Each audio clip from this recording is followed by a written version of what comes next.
One night she got a blood clot in between her lungs. It's about 6 to 7 inches long going towards both lungs. So that's ultimately what took her life, even though she lasted, I think, 3 to 4 days.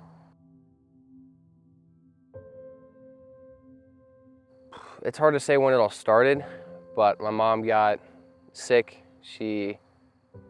First she fell down the staircase, kind of fractured her lower spine, kind of messed it up so she wasn't able to walk.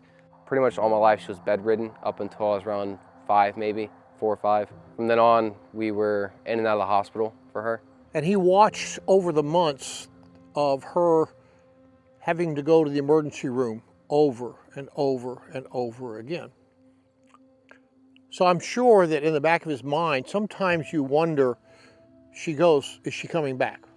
I saw him go in the bedroom, sometimes just sit on the bed with her and watch some program that he was not interested in, just so he could sit alongside of her. She needed that sort of love and compassion. His mom was very, very compassionate person, and I watched that develop in Jacob.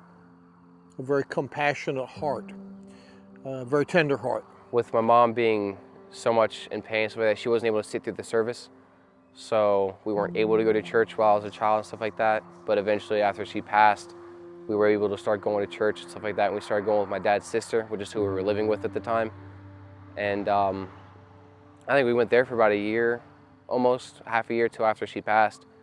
And during that, I kind of was exposed to it day by day. It was kind of growing, getting stronger, growing my family, all that kind of stuff. And one day I remember during service, they were doing baptisms. And I looked at my dad and I was like, I think I'm ready. And he's like, what do you mean? I was like, I think I'm ready to accept Christ as my Savior. And he talked to me, he's like, I don't want you doing this trying to impress me. He doesn't like, don't put it on for other people, do this for you. I was like, I know, I want to do it.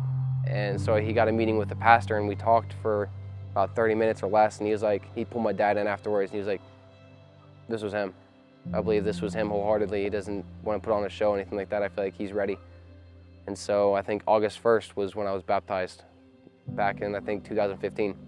I am very proud in the man that he is becoming, because it's been rough.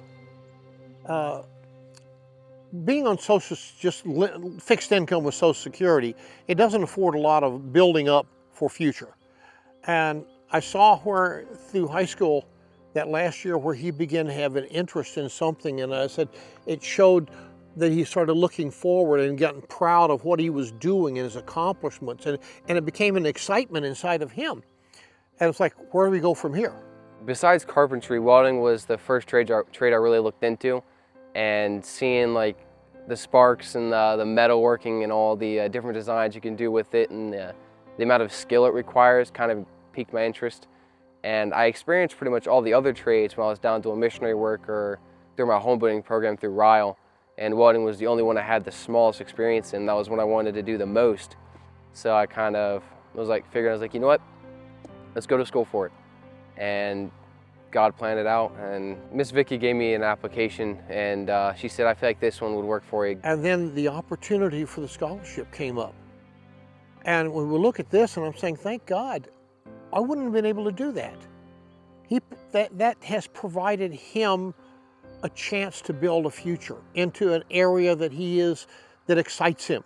Jeremiah Scholars allows me to get a full ride towards the trade school, so I'm able to learn how to do welding, and I want to be, hopefully that's my starting career, so once I get out of there, I'm going to get my passing grade, pass the test and everything, I'm going to get a job in welding.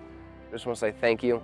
You guys have made a huge difference in my life. It's saved me so much time from trying to work so hard to save up the money to go to college, because even now, after working since September, I still don't have enough money to save up for my first year.